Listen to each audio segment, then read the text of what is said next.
pensar, a refletir, a tirar, a sair da caixa, né, que eu falo. Não conheço nenhuma forma melhor de sair da caixa do que refletir com os grandes pensadores da filosofia e aprendemos nós mesmos a filosofar, né, a perguntar por que isso agora? O que é isso, afinal? Nós temos direito à filosofia, eu falo, a questionar tudo. E a arte, ela penetra aquilo que é intangível, inclusive o nosso inconsciente. Então, nós também precisamos da poesia, precisamos das artes visuais, precisamos muito da música. Tudo isso, para nós, faz parte de uma espécie de repertório, né, de processos para o desenvolvimento do potencial humano. Bom, aqui temos alguns dados da Caminhos, só para quem quiser se manter em contato. Eu sei que vários de vocês já estão acompanhando a Caminhos há algum tempo, outras pessoas estão começando talvez hoje a acompanhar. Então nós temos o e-mail, no final eu coloco de novo essa imagem. Então nós temos aí primeiro o site, o website da Caminhos, né? www.caminhosvidaintegral.com.br, a editora Vida Integral, porque nós também publicamos livros. Por exemplo, esse livro que está na tela é um livro de minha autoria, chamado Ser ou Não Ser, mas temos outras obras publicadas, você vai encontrar aí nesse endereço, e o Instagram da Caminhos é o @caminhosvidaintegral.com.br. Então nós estamos aí para que vocês acompanhem também e saibam das novidades. A gente está sempre trazendo eventos novos, né? Nós lançamos há pouco, pessoal, e dá para entrar pelo próprio site da Caminhos, você entra, a nossa plataforma de cursos digitais. E o primeiro curso que foi inserido na plataforma e já está disponível para o público é o Flow. É um workshop de desempenho, ou seja, de produtividade pessoal. E nós prometemos, já no lançamento do curso, que nós faríamos uma live mensal e que essa live mensal, então, estaria primordialmente dirigida aos alunos que já fizeram o curso ou estão fazendo o curso dentro do portal, dentro da plataforma digital da Caminhos, mas também abriríamos para a comunidade. Então, é o que nós fizemos hoje. Nós resolvemos falar de produtividade pessoal, mas pelo ponto de vista, pelo prisma de uma das questões que mais, eu diria, dos maiores desafios da produtividade pessoal, que é nada menos do que a procrastinação, né? O que é procrastinação? Antes da gente responder, daqui a pouco eu vou falar um pouquinho sobre procrastinação, não só a definição, mas o que está em volta dela, né? A procrastinação, eu quero apresentar a nossa convidada de hoje, né? Aí na tela, pessoal, vocês têm alguns dados sobre a Thaís, mas ela está numa dinâmica tão grande na carreira dela que já nem basta esse slide aí, né? Eu já estou com uma outra apresentação mais atualizada dela aqui na minha mão. A Thaís Guedes, também conhecida como Thaís Alvim, ela é especialista em liderança, cultura organizacional e desenvolvimento humano. Ela é mentora e trainer em liderança, consultora em cultura organizacional. É professora em MBAs, inclusive numa instituição chamada IPOG, que é o Instituto de Pós-Graduação e Graduação, no qual também dou aula. Nós nos conhecemos, inclusive, no IPOG, eu e a Thaís. Ela é facilitadora do Programa de Desenvolvimento Integral do Potencial Humano, que é o Plenitude, que é um programa criado por nós da Caminhos. Ela é coordenadora da pós-graduação em Psicologia Organizacional e do Trabalho no próprio IPOG. É líder do programa Cultura Plena da Caminhos Vida Integral. Então, para vocês entenderem, pessoal, a Thaís, ela é mais do que uma parceira. Ela é, na verdade, a responsável por uma das áreas da Caminhos, que é desenvolvimento de cultura organizacional. A Thaís tem mestrado em psicologia pela PUC Goiás. Inclusive, ela, na própria PUC, ela se graduou em administração, mas ela está terminando já o doutorado dela em psicologia pela PUC Goiás. E o assunto procrastinação faz parte da história da Thaís. Tá? Ela focou nesse assunto durante o mestrado dela, se tornou, que eu diria, uma especialista no tema. Eu vou parar de compartilhar aqui essa tela. para que a gente possa... Eu ainda estou compartilhando? Não, parei, né, de compartilhar. Muito bem. Para que a gente possa agora começar a conversar com a Thaís. Muito bem. E aí, pessoal, vocês levantem a mão se tiverem perguntas, né? Nós vamos interagir, né, Thaís? Nós não temos problema com isso. Nós Sim. dois já trabalhamos juntos em alguns projetos. Eu quero dizer para vocês que é um prazer trabalhar com a Thaís, né?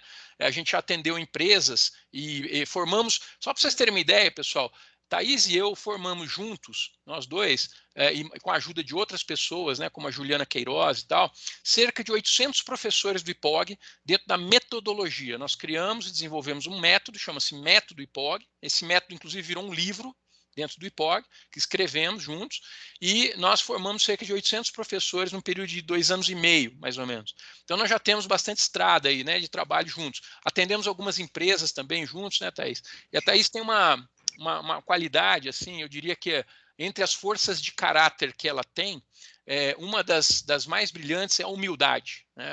Ela é realmente uma pessoa muito humilde, mas nem por isso, pessoal, ela tem pouco amor ao conhecimento. Ao contrário, ela ama o conhecimento e ela conhece muito, ela tem muito conhecimento. Então, não se enganem, às vezes, com a forma tranquila, né, serena que ela tem de abordar as pessoas, porque ela é muito serena, né? Serenidade é uma emoção positiva que ela carrega por aí, mas nem por isso ela deixa de ter muita experiência e muito conhecimento, tá bom? Muito bem. Thaís, vamos falar sobre procrastinação. Depois nós vamos falar de flow, porque as duas coisas estão ligadas e nós anunciamos esse evento para falar dos dois temas, né? Como é que os dois temas, inclusive, conversam, né? Bom, eu abri o dicionário, eu sou formado em letras, pessoal, eu adoro, eu gosto muito, eu me orgulho de ser um professor e formado em letras, ou seja, eu amo o nosso idioma.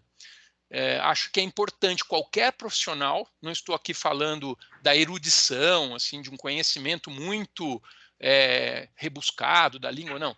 Eu estou falando de um conhecimento objetivo e suficiente para qualquer profissional. Eu acho que todo profissional deveria ter interesse pela nossa língua, deveria buscar conhecer a língua. Eu estou vendo aqui a Shirlene, que é uma das participantes, que ela está fazendo um aceno assim, ó. Ela é conhecedora da língua, ela é formada também em letras, né? E ela tem toda um vasto conhecimento na área de idiomas, né? Então eu sempre falo, olha, devemos amar o nosso idioma, porque a expressão do sentido das palavras é também a expressão do sentido da existência. O ser humano dá sentido à sua existência a partir da palavra. E a palavra tem peso, né? A palavra procrastinar, no Aurélio, ela está aqui, olha, transferir para outro dia, deixar para depois, adiar, postergar, protrair. Olha, essa palavra protrair, eu fiquei intrigado. Falei, nossa, interessante, ainda não tinha. Porque toda vez que você abre o Aurélio, você vai descobrir palavras novas, né? Trair parece que todo mundo já ouviu falar, né? Mas protrair, né?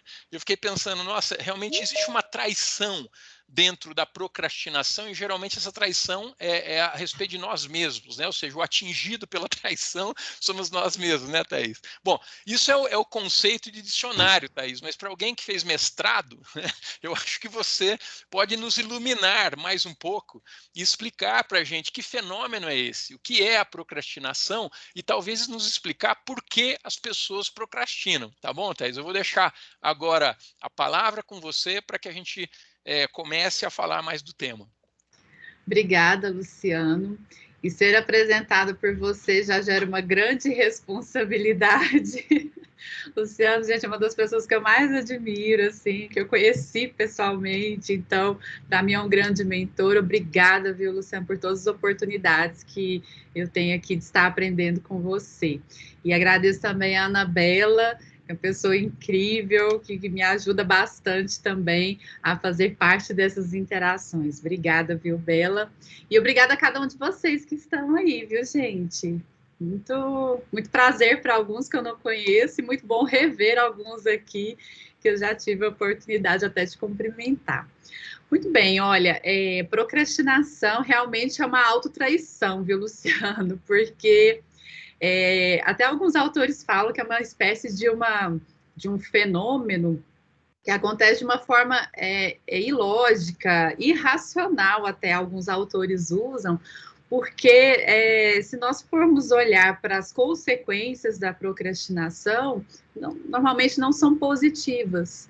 Então, esse comportamento que muitas vezes não tem emoções positivas, não tem uma percepção de bem-estar, pode ser, para muitos pesquisadores, um comportamento que não tem alguma lógica que a gente consiga falar assim, é por isso que eu procrastino. Normalmente a gente nem sabe qual é o motivo que faz com que a gente procrastine. Então, esse fenômeno, ele é um objeto de investigação já há muitos anos na ciência e entendido como algo importante de ser reconhecido. Principalmente assim, o que leva a procrastinar? Quais são as consequências da procrastinação? E quais são as intervenções? O que a gente pode fazer para resolver esse dilema? Então, para entendermos primeiro, né, o que antecede a procrastinação, o que leva a pessoa a procrastinar, é importante saber que existem tanto questões pessoais, fatores pessoais que nos levam a procrastinar, quanto o próprio contexto. Pode ser que o contexto, Luciano, não seja favorável ao desempenho, à produtividade e ajude a fazer com que a pessoa procrastine mais. De repente, esse contexto pode não ter um suporte, um formato em que a pessoa reduza esse comportamento. Então, veja, o que eu estou querendo dizer aqui, pessoal? Que existem questões pessoais que dependem do indivíduo e existem questões do contexto. Então, a gente precisa separar essas duas áreas para entender melhor como é que esse fenômeno pode ocorrer na minha vida. Bom, a questão pessoal, o que pode levar à procrastinação?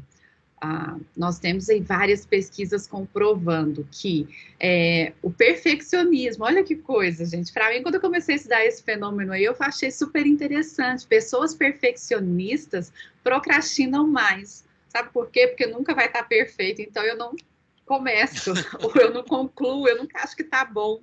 Faz sentido isso, Luciano? Não, total. E eu entendo um pouco isso. Eu acho que eu já fui mais perfeccionista do que eu sou hoje, né? Hoje em dia eu procuro pensar assim, para escrever um livro, por exemplo, né? Dizer assim, vamos escrever o rascunho do livro. Se ele ficar ruim, eu não publico, né? Então é uma forma de enganar a minha mente, porque se eu ficar pensando, eu quero escrever aquele livro dessa vez, que seja o livro da minha vida, talvez eu não comece, né? Porque você tenta e não sai do lugar. Eu conheço muitos autores, né, que trabalham com literatura de ficção e não ficção, que procrastinam muito na hora de escrever. O escrever requer uma criatividade, né, uma capacidade criativa que nem sempre está à disposição. E se ele quiser manter sempre aquela alta qualidade da criação, no seu estilo, eu diria também na trama que ele está tentando engendrar na sua obra, né, ele pode nunca começar, porque ele pode estar num momento de pouca inspiração, né? Então, acho que muita gente deve se defrontar com o problema do perfeccionismo. Acredito que seja, eu não sei se tem pesquisa, se tem estatística disso, Thaís, mas muita gente deve sofrer com perfeccionismo. Sim, o perfeccionismo é um fator que está fortemente correlacionado até do ponto de vista estatístico, né? Nós temos uma estatística aqui, né, Sueli? Até do ponto de vista estatístico, tem uma forte correlação entre o perfeccionismo e a procrastinação. Mas não existe, assim, ainda, Luciano, um número, uma amostra, né, que foi pesquisado para a gente falar, assim, na população mundial, quantos por cento das pessoas perfeccionistas que procrastinam. Mas em relação ao fenômeno procrastinação, existe um número que é muito considerável, que vale a pena a gente até mencionar aqui, olha, para vocês terem uma ideia. 95% da população mundial procrastina em alguma coisa. Olha o tanto que esse número é gritante. Desses 95%, 20% procrastinam de forma crônica. São pessoas que tendem a ter esse mesmo comportamento em diferentes situações. Pode ser na vida pessoal, na limpeza da casa, pode ser no trabalho, no envio de um e-mail, Pode ser em relação a algo que precisa ser organizado, a iniciar um projeto ou terminar um projeto, enfim. Esses procrastinadores que nós chamamos de passivos são aqueles que vão ter esse mesmo comportamento em diferentes situações do seu dia. Então, 20% da população mundial mantém esse tipo de comportamento. Se existe um procrastinador passivo, deve existir um procrastinador ativo? Sim. Imaginei aqui, né? Só quis te provocar um pouco. Perfeito. Dá para entender a diferença entre os dois? Existem dois tipos, né, de procrastinadores, né? O passivo é esse que eu falei primeiro aqui, que realmente ele mantém o mesmo comportamento em diferentes contextos. Agora, o ativo, Luciano, por incrível que pareça, é aquele que decide procrastinar. É aquele que decide deixar para a última hora, porque acha massa, sabe? A pressão da última hora, fala, nossa, só falta assim, eu preciso enviar até meia-noite, então vou começar a fazer às 6 horas da tarde, para vivenciar uma espécie de uma energia, sabe? De uma motivação por esse último momento. Então, são os procrastinadores ativos. Alguns conseguem até cumprir a meta e resolver aquela tarefa. Outros, infelizmente, não conseguem. Deixam para a última hora, porque acham interessante essa energia ali da última hora, essa pressão, mas não conseguem cumprir os seus compromissos. Nós estudamos, né, Thaís, as tipologias junguianas. São tipos psicológicos, perfis psicológicos, tipos de personalidade.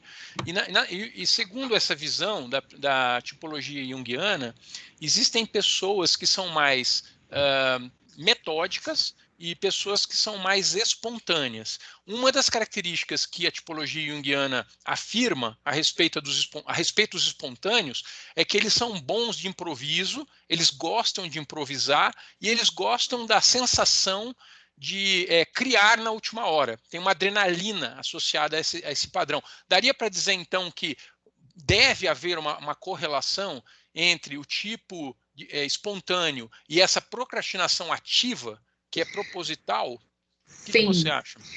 Inclusive, já existem pesquisas demonstrando que fatores de personalidade podem influenciar na procrastinação. Então, algumas pesquisas até usam escalas, instrumentos para identificar qual é o tipo psicológico da pessoa e a correlação disso com o comportamento procrastinador. Então, sim, pessoas que gostam dessa energia da última hora vão tender mesmo a procrastinar. Alguns conseguem resolver aquela meta, conseguem cumprir na última hora, mas outros acabam assim não estimando o tempo ideal, mesmo sendo de última hora, não estimando aquele tempo adequado, né, para cumprir aquela tarefa e acabam não conseguindo resolver o que precisava ser resolvido. Não, perfeito. Puxa, então as razões. Agora, eu não sei se ficou claro para todos, até para mim, eu estou querendo entender um pouco melhor a descrição do procrastinador passivo. Então, você falou, ele é crônico, independe, ele não toma essa decisão, ele tem isso como um comportamento automático, já é um hábito dele. A gente poderia dizer isso? Sim, é um comportamento bem familiar em diferentes contextos. Então, a tendência vai ser assim, ou eu posso nem começar, ou eu posso ter dificuldades para terminar, seja qualquer tarefa, desde aquelas tarefas bem simples até aquelas tarefas mais complexas.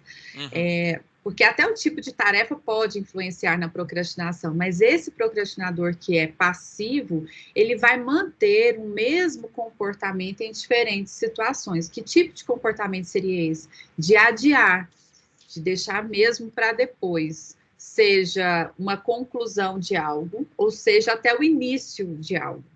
Então, é um comportamento bem familiar em diferentes contextos, pessoal, profissional, tanto faz. Imagino que as consequências, Thaís, possam ser muito sérias, né? Em alguns casos elas podem ser menos sérias, mas vamos dizer, por exemplo, numa empresa em que os prazos são pensados de uma forma muito rígida e que mesmo o atendimento dos subprazos, ou seja, daquelas Geralmente são checkpoints, né? Quando você faz gestão de projeto, você tem checkpoints. Então, apesar de eu ter um prazo de 1 ano para entregar um projeto, daqui a 2 meses, 3 meses, eu já tenho que estar no ponto X, né, desse projeto. Se uma pessoa procrastina muito, eu acredito que ela tenha a ideia de, né, depois eu ponho em dia, né? E será que consegue? Quer dizer, e qual a consequência dentro de uma empresa, por exemplo, em que a pessoa atrasa sempre, né? Eu imagino que que as consequências sejam muitas e muito sérias. Não sei o que você poderia falar um pouco para a gente do seu estudo sobre as consequências. Sim, existem várias consequências. Uma delas é o próprio desempenho, né, que reduz substancialmente a produtividade. E o que é interessante é que a pessoa que procrastina vivencia um mal-estar, não um bem-estar, né? Ela vivencia uma consequência pessoal também.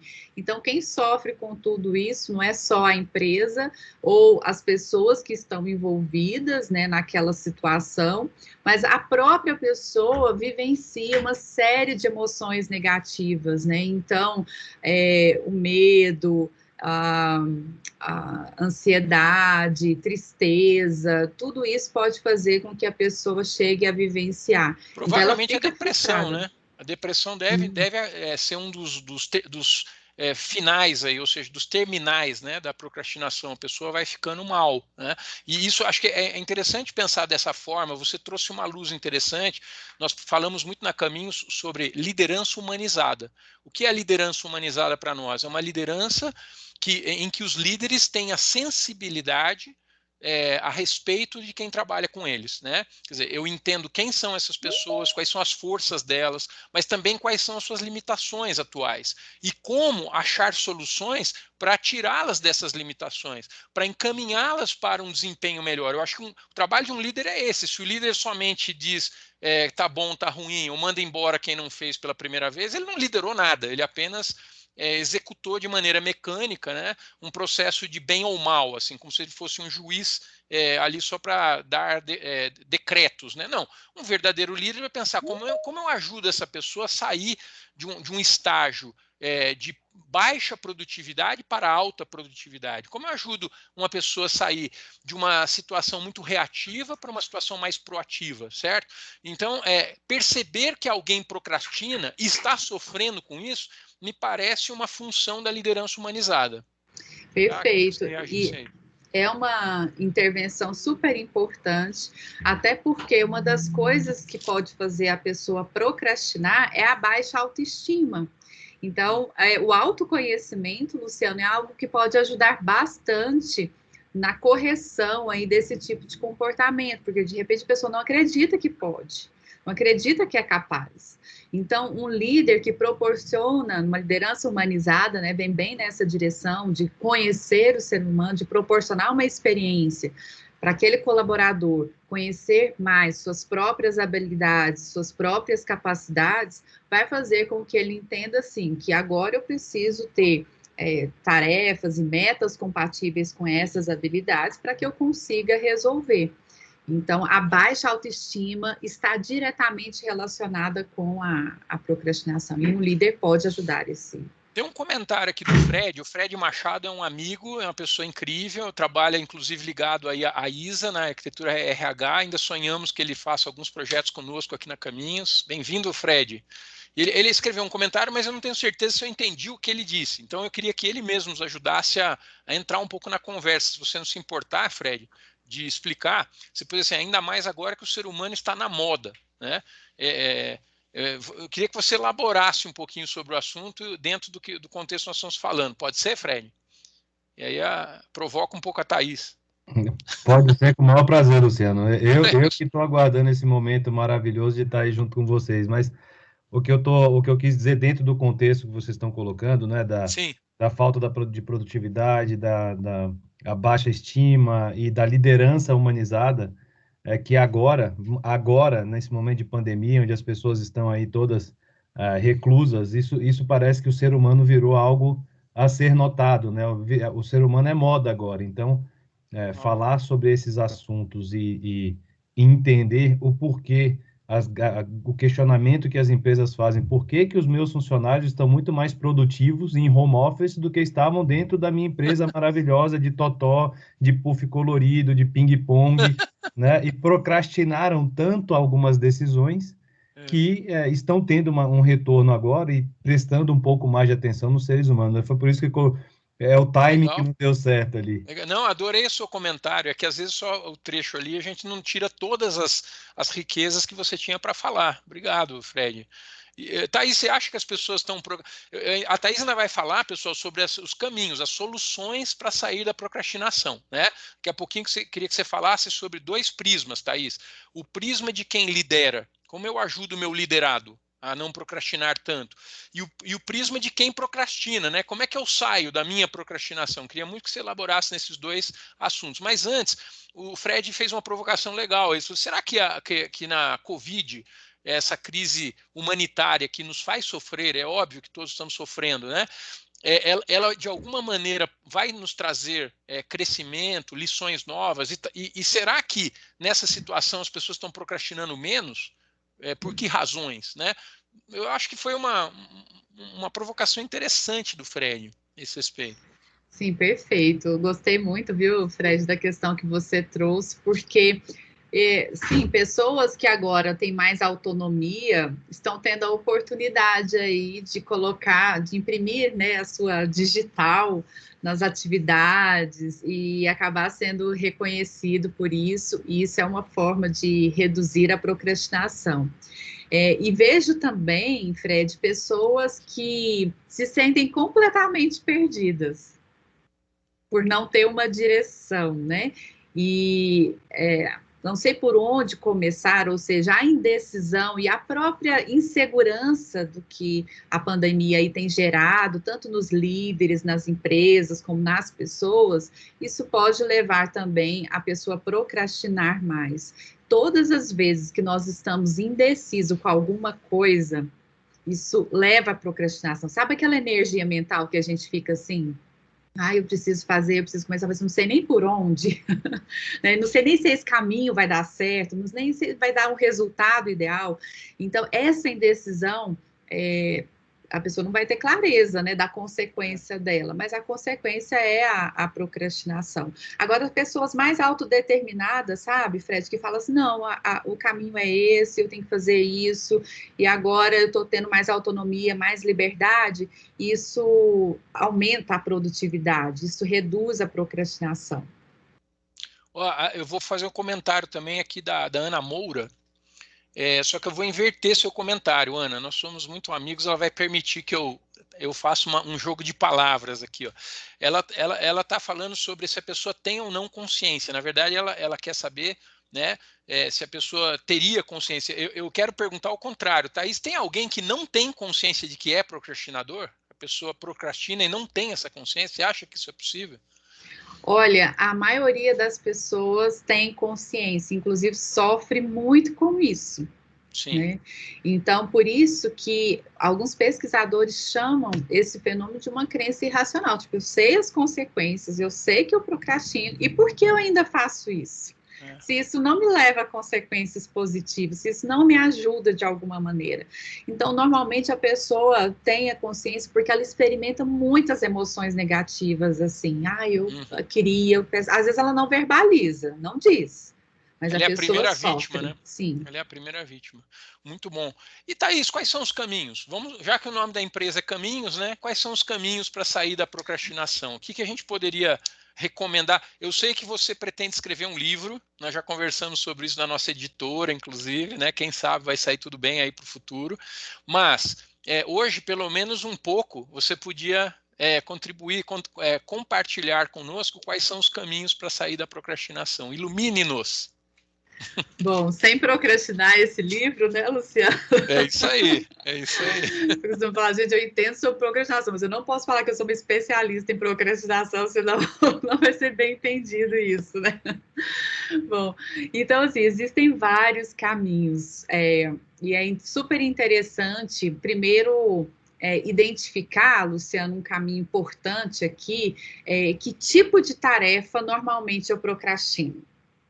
Porque o que as pesquisas demonstram é que quando a tarefa é muito difícil, a gente tende a procrastinar.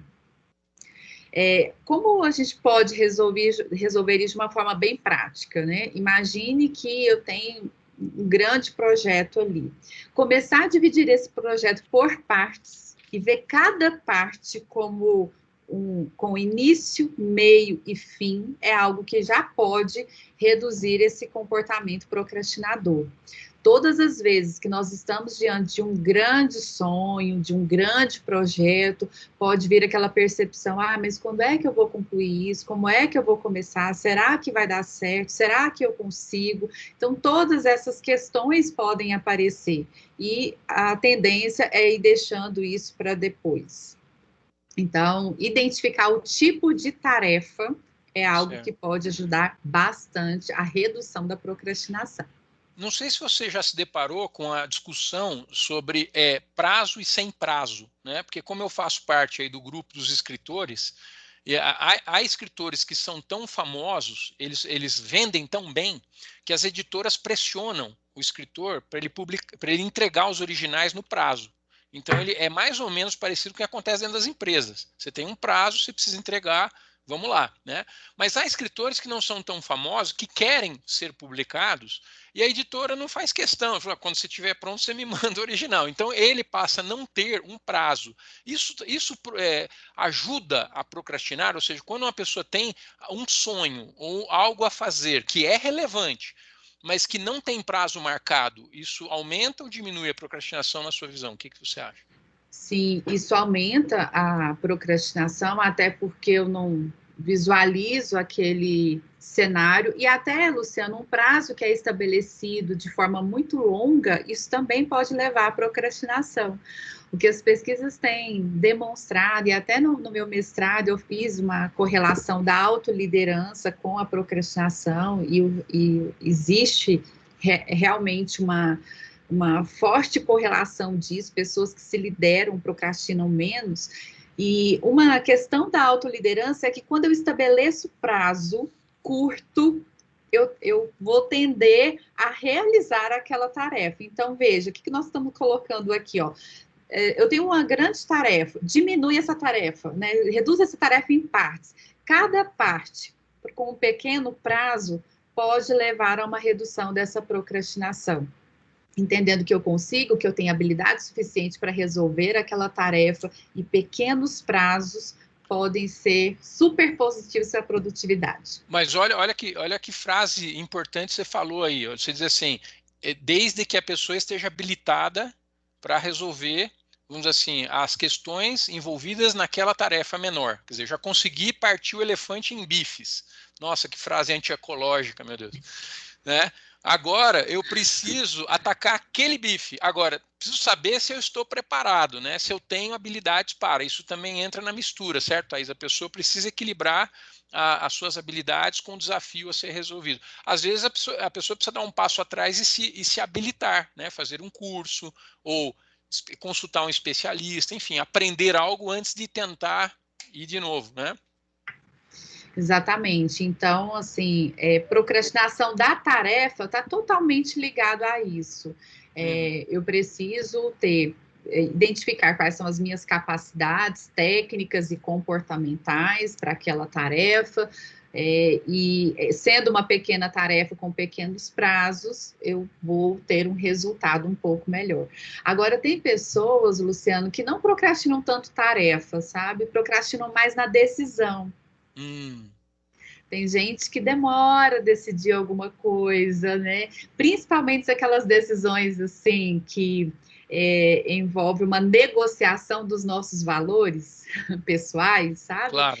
Então, isso está muito claro também nos tipos de procrastinação. Tem pessoas que procrastinam tarefas e tem pessoas que procrastinam mais na decisão de alguma coisa importante. Então, Luciano, que muitos estudos têm demonstrado, eu estou estudando isso há um tempinho, estou entendendo, é que quanto mais nós investimos em autoconhecimento, mas nós teremos condições de identificar quais são os nossos recursos pessoais, quais são os nossos valores que vão direcionar um comportamento mais positivo.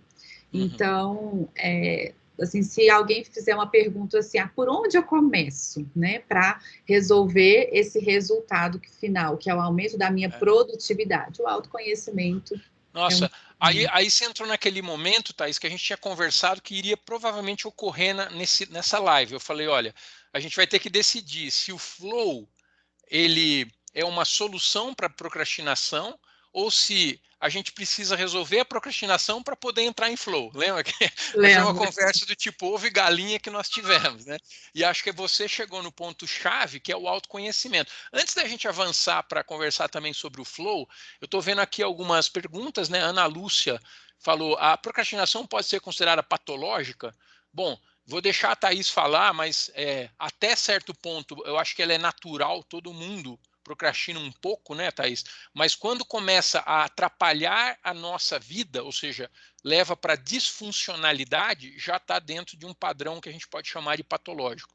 Mas você pode completar aí, enfim, ou mudar a minha resposta.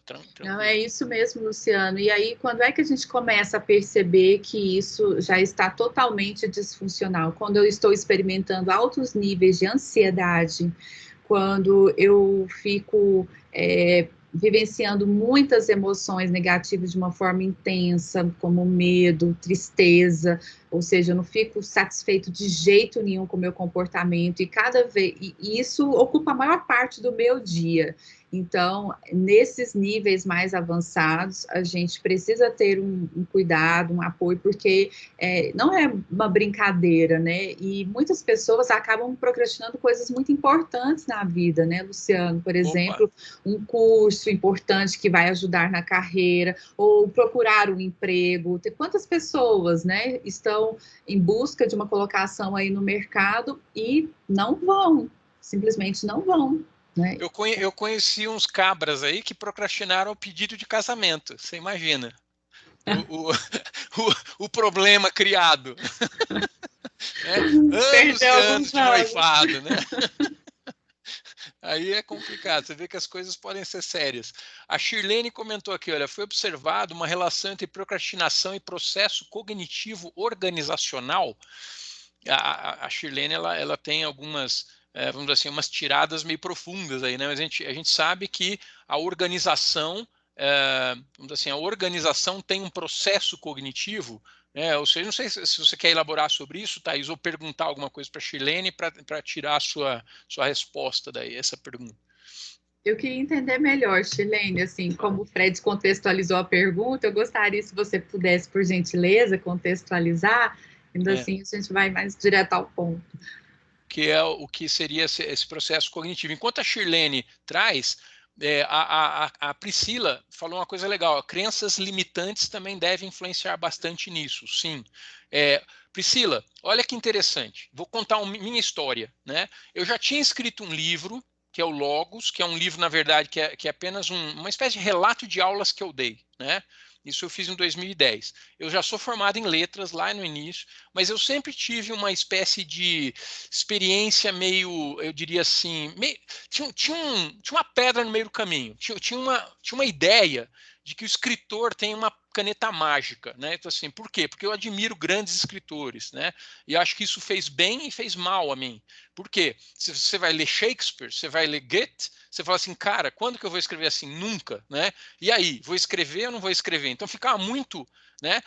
Mas aí eu resolvi fazer, isso foi em 2000 e, para ser preciso, 2012, 2013, um curso aí em São Paulo, no Instituto Vera Cruz, que aliás é um curso que existe, eu conheço os coordenadores, para escritores de ficção e não ficção.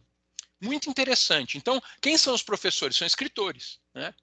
E eu falei assim, não, eu preciso fazer esse curso, porque se eu vou escrever mais, eu preciso ter contato com esses caras, porque esses caras devem saber a fórmula mágica de escrever. E aí eles vão me passar essa fórmula e eu vou desatar e escrever de verdade, né? Eu imaginei isso, olha a crença limitante, né? Quando eu chego lá na primeira aula, o coordenador do curso falou assim, olha, não existe fórmula para escrever, qualquer um pode escrever super bem sem fazer curso nenhum. Tá? Eles começaram assim, né? E aqui eu sou escritor escritor, fulano é escritor, né? Nós vamos só poder mostrar para vocês os caminhos que nós trilhamos, né? Mas cada um de vocês vai ter que tomar uma decisão em algum momento se quer realmente escrever ou não. Caiu uma barreira, sabe? Como se tivesse assim, uma crença limitante enorme na minha cabeça, assim, pô, eu estou esperando o quê? O meu perfeccionismo e as minhas crenças limitantes estavam dizendo que ainda não era hora de escrever. Eu saí de lá escrevendo. Né? Eu falei assim, agora chega, agora basta, né? Aliás, uma coisa que eles falam muito nesse curso é, quanto mais você escrever, melhor você vai escrever. Então, se eu ficar esperando um dia para começar, a minha crença limitante faz com que eu não comece, não me aperfeiçoe e nunca consiga fazer aquilo que é o meu sonho, né? Espero que isso sirva como uma metáfora para todas as áreas da vida, né? Estou compartilhando um pouco da minha própria experiência. A questão da crença limitante, ela é fortíssima nesse aspecto aí da procrastinação. Então, por isso que até essa questão, né, autoconhecimento é um bom caminho para resolver esse dilema, né? Boa. E eu aprendi nessa lição, entre em contato com pessoas que já fazem bem. E tente entender o que elas estão fazendo. Às vezes você vai se surpreender, é menos do que você fica imaginando. Então, facilita o seu caminho para ir em frente, né? Muito bem. Então, se a gente tiver a Shirlene comentando o caso dela, senão nós vamos avançar para o flow, né, Thaís? Sim, eu queria só fazer uma menção aqui sobre esse contexto organizacional, Luciano. Boa. Que existe, sim, várias situações dentro da organização que pode levar aquele trabalhador a procrastinar mais. Então, por exemplo, a cultura da empresa, se não for uma cultura muito focada em realização, pode levar as pessoas a procrastinarem de um modo geral. Então, tem culturas que são, assim, muito processuais, né? Que as pessoas estão mais preocupadas em cumprir um processo do que cumprir a meta. Tem culturas que são muito voltadas, assim, para uma boa convivência, uma cultura mais clã, em que as pessoas se dão muito bem, as pessoas são bem amigas, tudo bem familiar, mas não necessariamente voltado para a realização, não necessariamente produtivo, né? Então, algumas culturas podem favorecer a procrastinação, ou seja, há um comportamento procrastinador coletivo. Uma outra coisa que pode estar relacionada à procrastinação é a falta de suporte. Sabe aquele líder ou aquele chefe, né, que chega e fala assim, a meta é essa, até tal dia eu quero entregue, só me apresente o resultado. Ou seja, eu não tenho suporte, talvez, de recursos, a habilidade para resolver aquela questão. Isso pode fazer com que a pessoa fique perdida para começar, né? Então, isso leva à procrastinação. Então, tem algumas coisas dentro da empresa, assim, que contexto favorece a procrastinação, não é só a pessoa. Acho que você respondeu a Sirlene, acredito que sim, mas ela que pode dizer. Eu e a Sueli, por exemplo, aprendemos já há algum tempo a fazer contratos quando delegar tarefas, né, fazer contratos, acordos de desempenho. E quanto mais você discutir esse acordo, mais claro esse acordo fica, mais justa é a forma de você partir para a ação, né? Porque só delargar, né, no ombro das pessoas, logicamente pode criar um elefante no colo do seu colaborador e ele não conseguir sair dali, né? Então a gente precisa realmente criar acordos e ver até que ponto a pessoa está confortável em partir para a ação e dar suporte a ela nas etapas, né, em que o projeto ou o processo vai ser realizado. Muito bom. Sim. Muito bem. Então, pessoal, quando eu falei sobre flow aqui, a Thaís Alvim, ela ajudou, inclusive, nosso trabalho aqui da Caminhos Vida Integral a colocarmos no ar um workshop chamado Flow.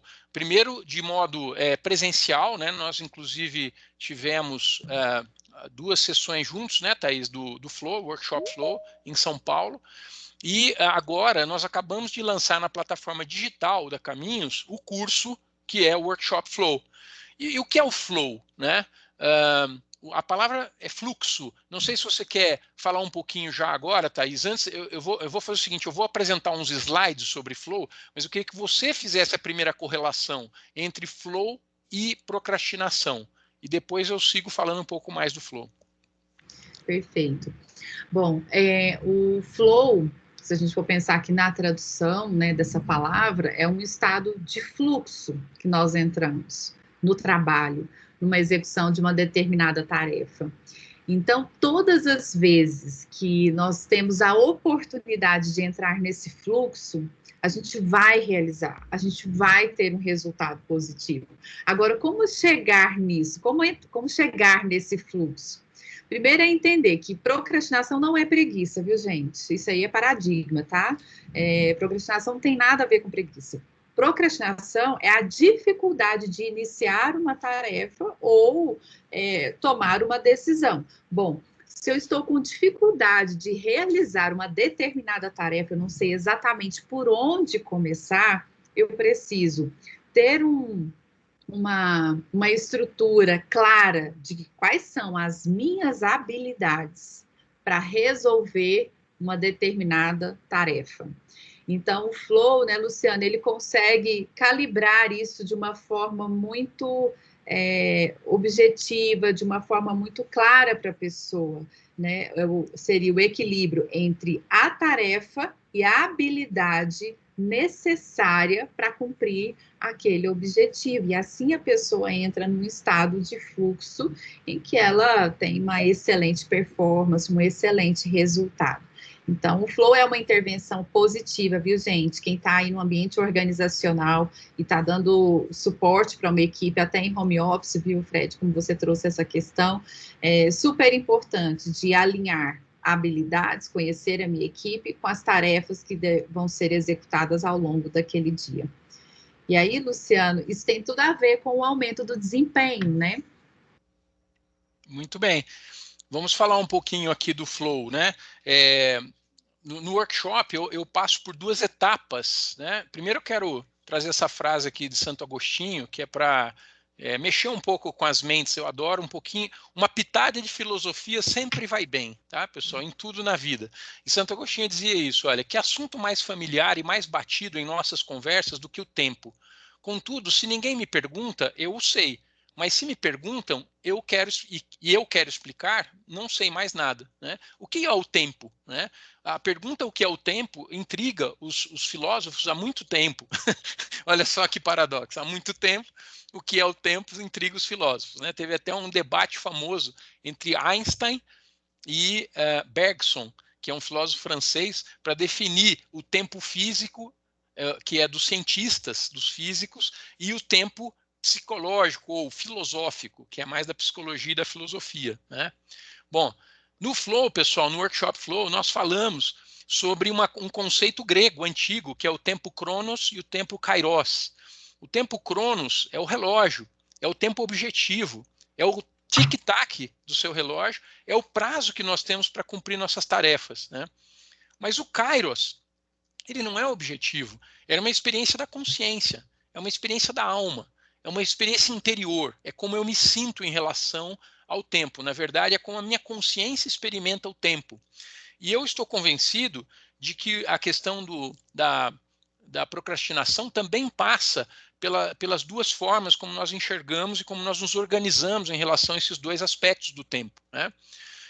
Na era industrial, que começa há uns 250 anos, o tempo Cronos começa a ser supervalorizado. Então, é cada vez fazer mais, né? Se você pegar aí as teorias de produtividade, elas estão muito fundamentadas em quantidade. Basta ver que o maior sucesso da era industrial, pelo menos da primeira era industrial, da primeira revolução industrial, foi o Fordismo, né, o Taylorismo, ou seja, as teorias de produzir em massa, produção em massa. Você tem que melhorar sempre os processos, né? Bom, ainda dentro da era, vamos dizer assim, antes de chegarmos aos dias de hoje, nós tivemos uma era do conhecimento. Estamos ainda nela, né, pessoal? Assim como nós ainda estamos na era industrial, mas nós estamos numa era industrial que já tem sobre ela uma camada nova chamada era do conhecimento. Então aí já não é mais fazer mais, é fazer melhor. A questão da qualidade passou a ser supervalorizada. Aí você tem, por exemplo, o toyotismo.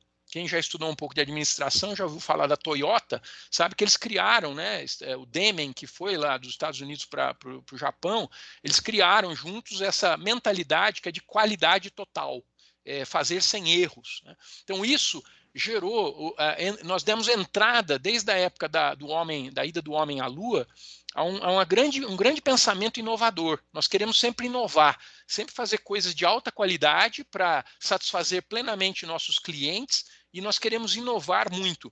Isso já muda bastante a nossa relação com o tempo, mas continua sendo, pessoal, bastante próximo. Olha, um é fazer mais, o outro é fazer melhor. Houve uma ruptura? Houve, mas ainda é fazer.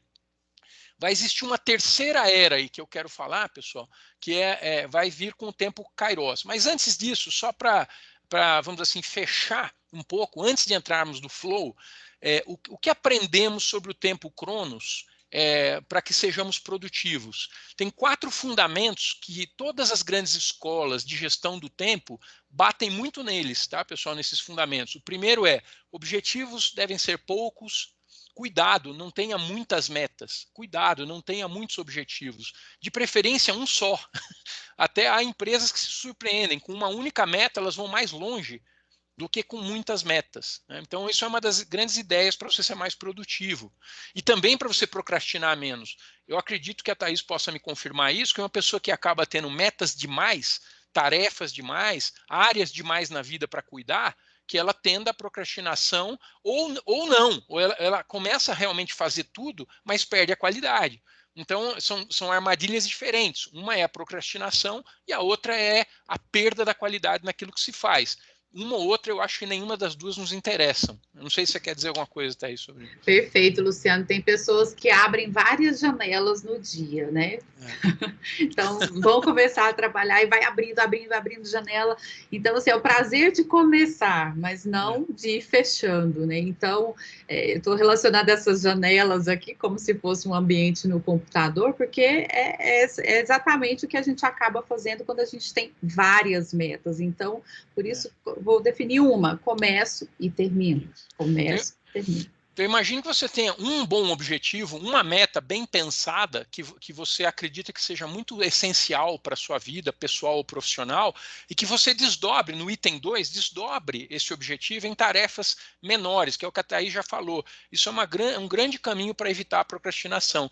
Em gestão de projetos, a gente faz muito isso, né? A gente divide o grande objetivo em pequenas tarefas, e cada tarefa aí sim vai ter o seu prazo, né?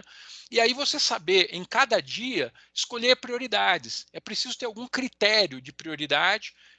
Trabalha-se muito ainda a ideia da importância e da urgência. A gente sabe hoje que fazer aquilo que é mais importante, não sei se vocês já ouviram falar, por exemplo, de um... eu acho que ele era, às vezes eu me confundo se ele era economista.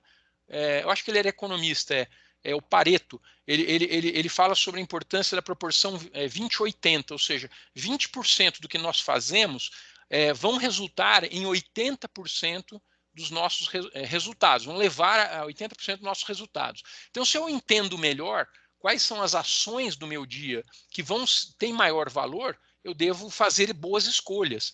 Essa é uma maneira também de você evitar a procrastinação, é você não atuar naquilo que não tem valor, e atuar naquilo que tem valor, e começar a sentir que a sua ação mexe, né, faz as coisas acontecerem. Isso estimula, você quer fazer mais, né, porque você está vendo que você está apertando teclas que têm sentido, que têm significado. E ter uma boa agenda. Tem gente que acha que isso já está fora de moda, mas eu acho que não. Ainda que você tenha um celular apenas, né, já é a sua agenda, você tem que ter uma noção clara de que essa agenda precisa refletir as suas prioridades e estar mostrando essas tarefas mais importantes que foram, por sua vez, conectadas ao objetivo maior. Então, essa é a ideia do tempo Cronos. É claro que eu dei aqui uma pincelada, né, uma visão muito rápida do que seria uma boa organização do tempo objetivo. E tem uma frase do Carlos Júlio, que é um amigo meu que também é consultor de gestão, e ele fala o seguinte: olha, podemos dominar Cronos com uma agenda meticulosa, cumprindo-a à risca, mas isso não garantirá o nosso engajamento e a nossa felicidade, porque esses nascem na dimensão de Kairos. Eu queria até dar uma notícia para vocês, pessoal, que os japoneses são os melhores do mundo em termos de cultura, no sentido de dominar o tempo Cronos.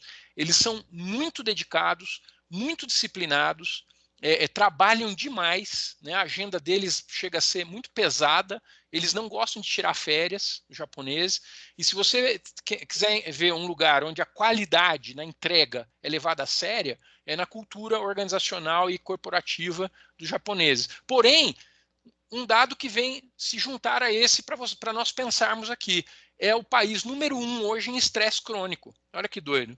Então, no mesmo lugar onde a gente é bom de dominar o tempo cronos, também é o lugar onde a gente mais sofre com essa ideia de um tempo muito objetivo. Por isso nós precisamos passar para o tempo Kairos, né? Tá aqui o Brasil também não está bem, tá, pessoal, em termos de estresse crônico. Nós somos o 2º lugar no mundo, sofremos muito com depressão, incapacidade de trabalhar, tá? Aqui no Brasil, 30% dos profissionais sofrem com a síndrome do burnout. Burnout é um momento em que você não consegue mais produzir mesmo, você fica realmente entregue, né? Você para de produzir. 49% dos presidentes e CEOs já chegaram ao burnout no Brasil, 39% dos diretores e 50% dos gerentes. Nós temos um assunto sério para tratar aqui no Brasil. Não temos ainda pesquisas pós-Covid, mas eu acredito que elas também não vão mostrar um cenário muito favorável. As pessoas precisam aprender a trabalhar melhor a sua relação com o tempo, né? Eu tenho insistido muito nas mídias sociais a importância da gente aprender a conciliar a produtividade, então, que é a vida ativa, olhar para Cronos, objetivamente, mas também uma vida mais contemplativa, ou seja, uma relação melhor com a nossa consciência, porque a consciência pode ser transformada em resultado. Essa é uma outra operação, é uma outra experiência que ocorre num nível mais subjetivo, aliás, num nível subjetivo. Eu falo que nós estamos entrando numa era que não é nem industrial, nem do conhecimento, é a era da sabedoria. E essa era não é a de fazer mais, nem de fazer melhor, mas a de ser melhor. Olha só a ideia é outra, né? A gente tem uma ruptura muito grande aqui. Se você cresce, se você se desenvolve, você começa a dar conta das questões de produtividade com muito mais facilidade. Inclusive, você evita de uma vez a procrastinação, mas você precisa se sentir muito livre. Para isso, você precisa crescer do ponto de vista da consciência. E isso vai gerar também uma ação que não está vinculada somente a resultados imediatos ou a lucratividade, mas uma ação que seja benéfica para o máximo possível, o maior número possível de públicos ou partes interessadas, né, na sociedade. Então, nós chegamos ao Flow. Esse senhor Stephen Kotler é um grande especialista, né, em Flow. Ele veio, inclusive, no ano passado falar aqui na Expo Management, que é um evento de gestão da HSM. Ele foi um dos keynote speakers, ou seja, foi um dos principais palestrantes do evento. E ele tem um livro chamado Super Humanos, né? Vale a pena vocês conhecerem esse livro. E ele diz: tudo que se liberta do espaço temporal vira uma experiência tão profunda que altera o nosso comportamento, né? Então entra a ideia de fluxo. O que é o flow, pessoal? Eu queria agora segurar um pouco esse slide e passar um vídeo para vocês a respeito do flow, que é o flow. Não sei se o vídeo vai correr como eu gostaria, né? Já que, para falar a verdade, é a primeira vez que eu faço um evento público pelo Teams. Eu tenho trabalhado muito com o Zoom e eu acho que para todos nós, né, algumas coisas são novas. Vamos tentar. Eu vou passar então para vocês um vídeo. Se tiver fluindo bem o vídeo, vocês me sinalizam aí, tá, de que eu posso continuar. Então vamos lá. O que é o Flow? Esse vídeo, pessoal, já faz parte do Workshop Flow, nossa plataforma digital. São 6 horas de curso entre aulas, videoaulas e exercícios. Mas aqui eu pensei um dos vídeos que nós produzimos para explicar o que é o Flow. Espero que a experiência seja legal aí para vocês na plataforma do Teams, do Microsoft Teams. Vamos ver.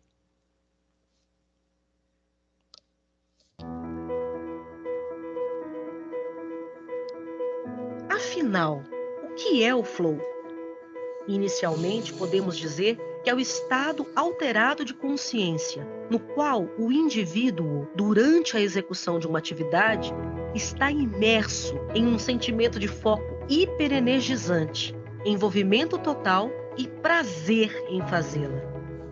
O primeiro cientista a realizar um estudo compreensivo sobre este fenômeno foi o Dr. Mihaly Csikszentmihalyi, PhD pela Universidade de Chicago. Em 30 anos de docência, pôde desenvolver projetos de pesquisa de longa duração, em larga escala, que forneceram os fundamentos para a construção de um modelo conceitual e teórico sobre a experiência subjetiva ótima.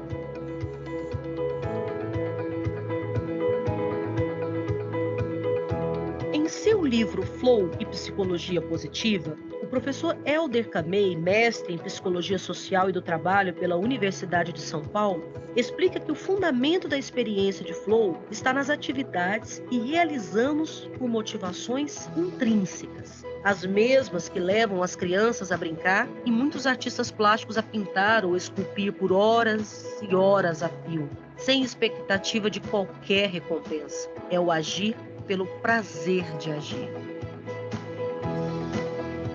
Vale ressaltar que nesse estado de consciência, as pessoas agem com serenidade e tendem a não cometer erros. A pesquisa do Dr. Mihaly mostrou que quando as pessoas investem grandes somas de dinheiro na compra de bens de luxo, elas são significativamente menos felizes do que quando executam uma atividade gratuita ou barata que conduz ao flow, como praticar um esporte ou caminhar por prazer. O significado disso, para a humanidade, é que cada um de nós tem infinitas possibilidades diárias de bem-estar psicológico, bem ao alcance das mãos. Uma considerável parte da felicidade pode ser atribuída ao estado de flow, ou a momentos de completa entrega a uma atividade de nossa preferência. A razão dessas descobertas é muito simples. Uma mente distraída normalmente cai em um padrão, associado a preocupações com problemas cotidianos, que geram ansiedades e fixações, quase sempre injustificados.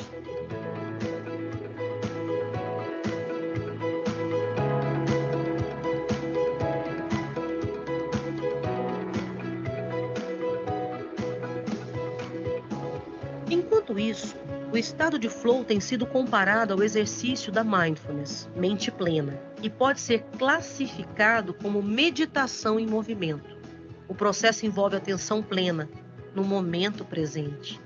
A psicologia clínica tem desenvolvido terapias ocupacionais com base em mindfulness, auxiliando as pessoas no tratamento de vários tipos de doenças mentais: a depressão, a ansiedade, a síndrome do pânico e o controle dos impulsos que conduzem aos vícios em geral. Agora, as práticas da mindfulness podem também ajudar as pessoas a alcançarem seu pleno potencial.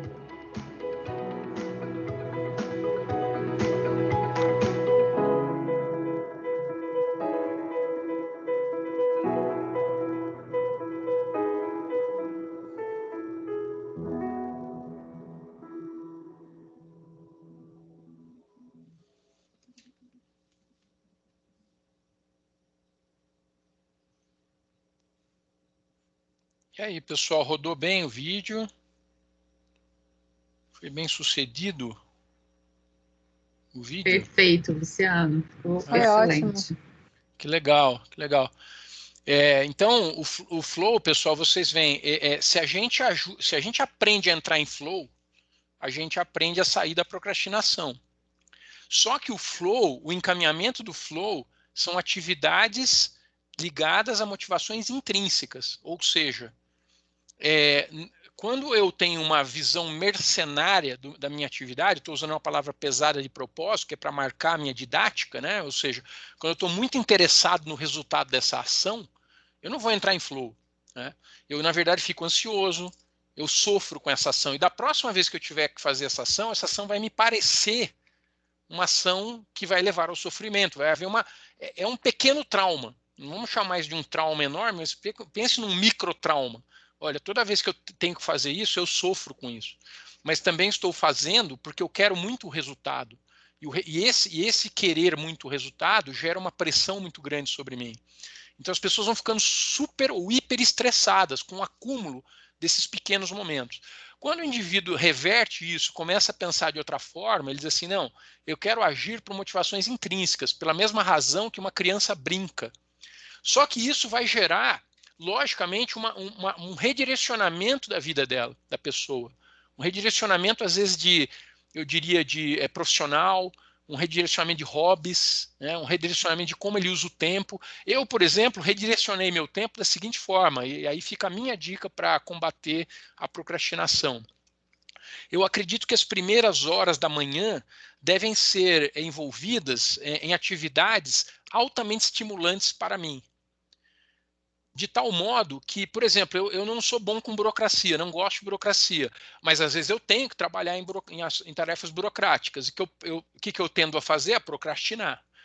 Só que se eu utilizar a minha primeira hora do dia para fazer uma tarefa burocrática, isso não me faz, eu não me expando pessoalmente para o dia. Eu não enfrento o dia com a mesma facilidade com que eu faço ao contrário, ou seja, eu desenvolvi uma técnica que é primeiro as atividades que são altamente estimulantes. Ah, mas pode ser que isso não dê retorno. Não interessa, motivação intrínseca primeiro, depois a motivação extrínseca. E o que eu descobri é que quando eu preciso fazer algo, aí sim, que é um dever, e eu já estou altamente estimulado, eu tiro de letra. Eu não tenho muita dificuldade para fazer tarefas chatas ou tarefas duras quando eu estou altamente estimulado. Mas quando eu ainda não estou estimulado, aí aquilo se torna um tormento, né? Não sei se vocês sabem, mas a palavra trabalho vem do latim, tripalium. Tripalium, pessoal, era um pau, 3 paus, na verdade, era 3 paus com os quais você fazia tortura. Era um instrumento feito de 3 paus para torturar as pessoas. Então a palavra trabalho tem o seu fundamento latino, a ideia da tortura. E as pessoas se sentem torturadas porque a relação delas com o tempo e com o tipo de atividade que elas fazem não é uma relação saudável, né? Então a ideia do flow é quase como uma ressignificação na nossa relação com as atividades, né? Uma pessoa em flow, para terminar, tem esse slide aí, é o último, ela aumenta a sua criatividade, melhora o seu desempenho, acelera a solução de problemas, ganham confiança e perdem o medo do fracasso e tem esse senso contínuo, né, de bem-estar, de um prazer psíquico, ou bem-estar subjetivo. Daí a importância da gente ligar o flow, né, como uma espécie de caminho também para solucionar o sofrimento das pessoas que procrastinam. Bom, fechei aqui, Thaís. Quer comentar? Fala aí, porque eu usei bastante tempo também. Luciano, a questão do flow, que é o prazer pela tarefa, é algo, primeiro assim, né, que a gente aprecia a própria jornada, né, não é o resultado final. E segundo, que a gente pode resolver o dilema da procrastinação não com foco na procrastinação, mas com foco na própria tarefa, na própria habilidade. E a consequência é aumento do desempenho, maior vivência de bem-estar e reduzir esse fenômeno que causa tantos prejuízos, tanto na vida pessoal quanto na vida profissional. Só um minutinho aqui.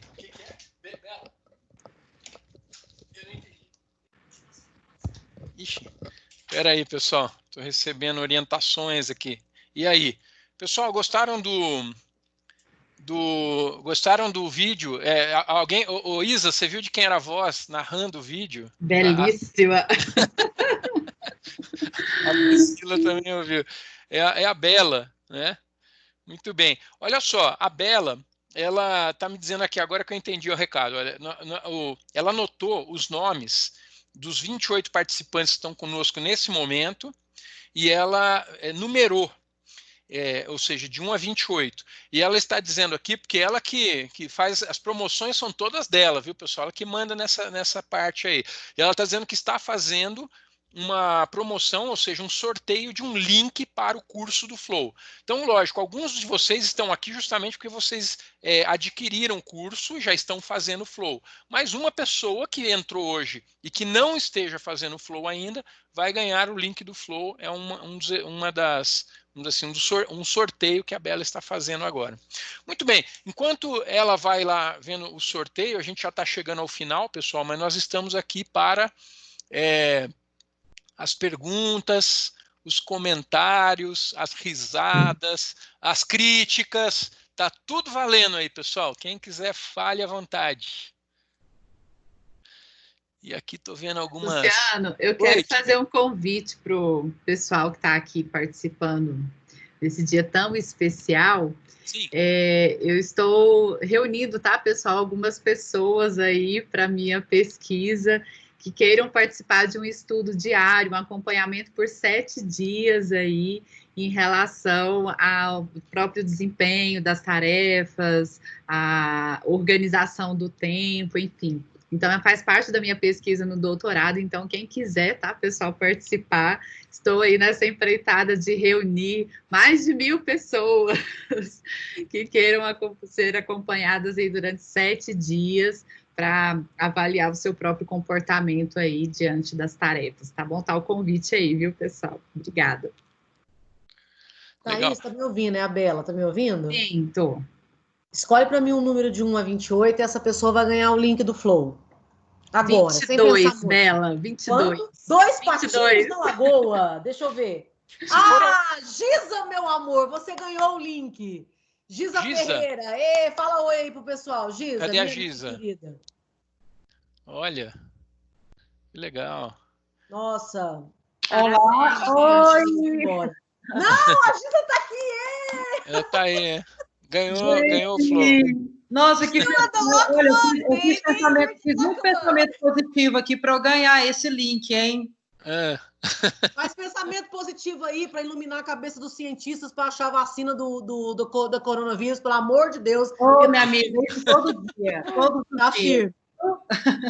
Gente, depois eu te mando os detalhes, tá, meu amor? Pelo e-mail. Vou aproveitar, então, que eu abri aqui e parabenizar vocês. Obrigada, Thaís, Luciano.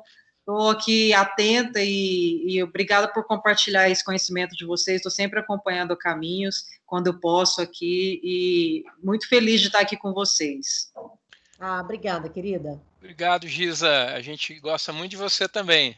Depois que acabar o isolamento social, precisamos tomar um cafezinho aí juntos. Sim, né? Certamente. Giza, vai ter uma festa de ano novo aqui em casa quando acabar quando a gente puder vacinar, tá? Vai ser um Réveillon.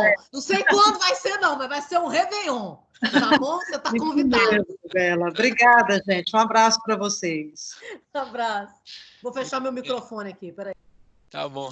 Pessoal, eu quero nesse final agradecer a Thaís, a professora Thaís, que faz parte vamos dizer assim, do meio ambiente da Caminhos, né? Ela está sempre conosco em várias empreitadas. Obrigado, Thaís. Você, como sempre, é muito serena, mas é muito assertiva e acaba trazendo assim luzes importantes para a gente compreender melhor os fenômenos, né? Obrigada, você quer dizer Luciano. aí palavras finais antes da gente encerrar e agradecer os participantes. Eu quero agradecer a presença de cada um aqui. Obrigada pelas perguntas também, pelas considerações que foram super importantes. E o que eu desejo para todos nós aqui, né, gente, mais bem-estar, mais alegria, mais positividade e voltar, né, para dentro, num momento assim tão importante como esse, marco na história, né, é fundamental, ou seja, descobrir quais são os nossos recursos, é algo que tem ajudado as pessoas a serem mais resilientes, mais produtivas, mais positivas. Um beijo para vocês. Obrigada, Luciano. Obrigado a você. A gente na Caminhos, pessoal, a gente tem o seguinte pensamento, é um momento da gente ter consciência do sofrimento de muita gente, de muitas mortes, né? Então, logicamente, não pode ser um momento de pura alegria para ninguém, mas entendemos também, por outro lado, que a função da Caminhos nessa hora e em todas as horas é fortalecer as pessoas e criar agentes do desenvolvimento humano. Por quê? Se tem gente sofrendo e com problema, alguém tem que levar a solução. Não é verdade? Se tem gente sofrendo e com problema, alguém tem que levar a solução. Nós achamos que nós somos parte da solução, nós temos que contribuir para a solução, nós somos no multirão para ajudar as pessoas no seu desenvolvimento, de várias formas, né? Vocês têm visto aí que a gente faz o que a gente pode de formas gratuitas e também com a nossa empresa, prestando serviços para os nossos clientes da melhor maneira possível, né? Mas queremos também que vocês façam parte dessa rede, dessa grande rede que está aí para desenvolver. Nós somos de muitos agentes do desenvolvimento do potencial humano, se a gente quiser realmente ter um mundo bem melhor, um ambiente bem melhor para se viver nos próximos tempos, tá bom? Então, muito obrigado a todos que participaram, né? Depois a Bela manda aí para vocês os, vamos dizer assim, o resultado, né? Ela disse que vai mandar para a Giza, mas eu quero também colocar aqui de novo aquele... aqueles que fala das nossas mídias. Acompanhe, a gente está sempre postando alguma coisa, tá bom? Obrigado e até a próxima oportunidade. Se alguém quiser dizer mais alguma coisa, palavra estamos abrindo aí os microfones para vocês, tá bom? Eu gostaria de dizer brevemente que é sempre um prazer imenso ouvir o que vocês compartilham. Thaís também não a conhecia, que maravilha ouvir você. Muito obrigada, assim, só deixar mesmo a gratidão. Obrigada. Dalila, essa é a Dalila. Dalila, conta para nós, você que fez o curso do Flow completo, o que você achou? Conta para nós. É maravilhoso. Assim, você gostou, amiga? É incrível, tem uma reflexão muito profunda e você imergir naquilo dali, não tem como sair dali sem um desenvolvimento, sem uma evolução enquanto pessoa. É realmente incrível mesmo. Muita gratidão. Estou fazendo coraçãozinho aqui, você não está vendo porque eu estou com a câmera fechada, mas estou fazendo coraçãozinho aqui. Estou apaixonada. Que bom, querida. Obrigada. Muito bom. Ok, pessoal. Grande abraço para todos. Boa sorte, saúde. Gratidão a todos. Gratidão. Muito obrigada. Até logo. Obrigado, Priscila. Sempre uma inspiração. Obrigado, Ana. Tchau, pessoal. Tchau, Gisele. Tchau, gente. Tchau, Tiago, Raquel, Dalila, Priscila, Bonfim, todo mundo. A Sônia, a Giza, a Gisele, todo mundo, gente. Thiago Nau. Tchau, Thiago. Até mais. Viva Florianópolis. Ó o Ricardo aí, ó. Ó, Ricardo de Sá. Sim, meu mestre. Vem. Obrigada, Beth. Obrigada, Viviane, Raquel, Jordana. Não dá vontade de ir embora, dá vontade de ficar aqui. Então tá. Então, eu sou muito prática. Tchau, tá, gente? Tchau. Eu também sou. Beijo. Beijo. Tchau. Gratidão.